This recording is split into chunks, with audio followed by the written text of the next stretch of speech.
मशरिक़ वस्ता से बड़ी और अच्छी खबर यह आ रही है कि हमास और इजराइल जंगबंदी पर एक तरह से राजी हो गए हैं, क्योंकि इजराइल पहले ही जंगबंदी पर राजी हो गया था। इजराइल की कुछ अपनी शर्तें थीं और उन शर्तों की बुनियाद पर इजराइल ने कहा था कि वो गजा में जंगबंदी के लिए एक तरह से राजी हो गया है। हमास ने हामी नहीं भरी थी और हमास की जो शर्तें थीं वो इजराइल मानने के लिए तैयार नहीं था। दरअसल इस जंगबंदी को इजराइल चाह रहा था कि 2 महीने या 3 महीने की जंगबंदी हो, जबकि हमास चाह रहा था कि ये एक बड़ी जंगबंदी होनी चाहिए और ये एक मजबूत जंगबंदी होनी चाहिए। यानी ऐसा ना हो कि जंगबंदी का ऐलान हो और उसके कुछ दिनों के बाद फिर से इजराइल की तरफ से गजा पर हमले शुरू हो जाएं और फिलिस्तीन पर इस तरह के हमले किए जाएं। इसी तरह से हमास चाहता था कि एक मुस्तकिल जंगबंदी होनी चाहिए। हालांकि पहले इस पर इजराइल तैयार नहीं था, लेकिन अब जो खबरें निकल कर आ रही हैं कि अब इस पर एक तरह से इजराइल भी तैयार हो गया है और ये एक बहुत अहम खबर है कि अब हमास और इजराइल के दरमियान गजा जंगबंदी को लेकर एक अहम मुआहिदा होने जा रहा है और इसी मुआहिदे के तहत यह जंगबंदी होगी। तो जिस तरह से खबरें मशरिक़ वस्ता से आ रही हैं कि हमास ने एक 60 दिन की जंगबंदी यानी सीज फायर मुआहिदे को कबूल कर लिया है, जिसका दरमियानी बुनियादी ढांचा मिस्र, कतर और अमेरिका के सालसी में तरतीब दिया गया है। आप देखिए कि कतर बहुत इंपॉर्टेंट एक तरह से सालसी का किरदार अदा करता है। जब जब फिलिस्तीन के अंदर जब गजा के अंदर जंगबंदी हुई है तो कहीं ना कहीं कतर एक तरह से खड़ा रहा है और कतर एक तरह से ये पूरा मुआहिदा कराता है। कतर बातचीत के टेबल पर एक तरह से बैठता है और वही इस मुआहिदे को एक तरह से तरतीब देता है। तो एक बार फिर से आप देखिए कि मिस्र, कतर और अमेरिका के सालसी में ये जंगबंदी और ये मुआहिदा जो है तरतीब दिया गया है। इसके अलावा आप देखिए कि हमास बाज इजरायली यरगमाली जो हमास के पास मौजूद हैं इजराइल के, उन्हें छोड़ेगा और कहा जा रहा है कि आधे एक तस्वुर यह किया जाता है कि अब हमास के पास तकरीबन 20 इजरायली यरगमाली हैं जिन्हें इजराइल के पास एक तरह से कैदी हैं। उनमें से आधे इजरायलियों को हमास छोड़ेगा मुआहिदे के मुताबिक, यानी 10 यरगमालियों को एक तरह से हमास रिहा करेगा। इस मुआहिदे में यह चीज शामिल है। तो इजराइल फिलिस्तीनी कैदियों की रिहाई करेगा। इनमें कुछ उम्र कैद के कैदी और मुतादिद तवील मुद्दत के रिहाई के मुंतजर भी शामिल हैं। तो 10 जहां पर इजरायली छोड़े जाएंगे जो एक तरह से हमास के पास है, वहीं पर इजराइल जो फिलिस्तीनी और हमास के जो कैदी हैं उन्हें एक तरह से रिहा करेगा।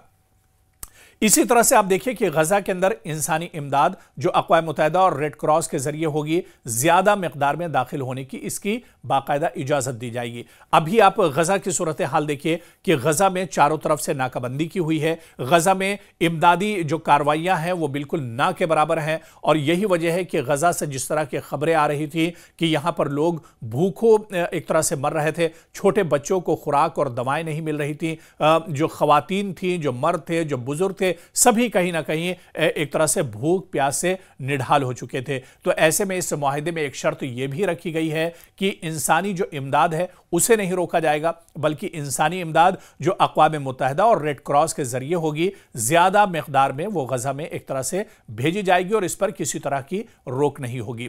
कुछ इलाकों से इजरायली अफवाज के जुज़वी इनखला का भी मंसूबा है। आप देखिए कि पूरे चाहे वेस्ट बैंक की बात करें, गजा की बात करें या दूसरे जो इलाके फिलिस्तीन के हैं और जो इजराइल की सरहद से मिले हुए इलाके हैं, दरअसल इन पूरे फिलिस्तीनी इलाकों पर इजराइल का कब्जा है। इजराइल की फौज यहां पर एक तरह से पहले से ही मौजूद है।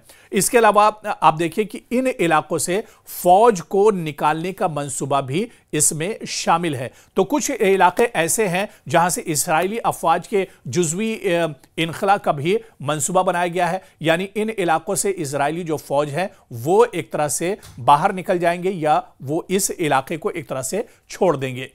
और वहीं हमास और दीगर मज़ाहमती ग्रोहों ने मिस्र और कतर की तजवीज़ पर इत्तेफाक कर लिया है।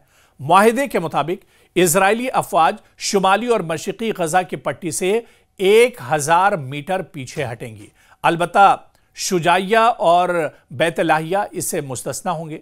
तबादले के तहत 10 जिंदा इजरायली कैदियों के बदले 140 फिलिस्तीनी उम्र कैद जो कैदी हैं और जो 60 ऐसे कैदी रिहा किए जाएंगे जिन्हें 15 साल से ज्यादा की सजा सुनाई गई है। इसके साथ ही गजा में फौरी तौर पर बड़े पैमाने पर इमदाद पहुंचाई जाएगी, जिसमें ईंधन, पानी, बिजली, अस्पतालों की बहाली और जैसी सहूलियात और मलबा हटाने का सामान भी शामिल है। इन इमदादी कार्रवाइयों की निगरानी अक़वाम मुत्तहिदा, इसकी ज़ैली इदारे हिलाल अहमर और बैनुल अक़वामी जो तंजीमें हैं वो एक तरह से करेंगी। तो ये एक मुआहिदा है जो एक तरह से तय पाया है और इस पर अब हमास ने भी मोहर लगा दी है। मजीद ये कि रफा क्रॉसिंग को दोनों जानिब से खोला जाएगा, जबकि हर इजरायली फौजी के लाश के बदले 10 फिलिस्तीनी शहीदों के जस्दे खाकी वापस किए जाएंगे, क्योंकि हमास ने जिन लोगों को, जिन इजरायलियों को अगवा किया था उसमें से कई की मौत हो चुकी है, कई हलाक हो चुके हैं। तो ऐसे में जब उनकी डेड बॉडी वापस की जाएंगी तो ऐसे में जो फिलिस्तीनी शहीद होंगे उनकी जस्दे खाकी भी इजराइल वापस करेगा। मुआहिदे में यह भी तय पाया है कि तमाम खवातीन और बच्चों को कैद से रिहा किया जाएगा।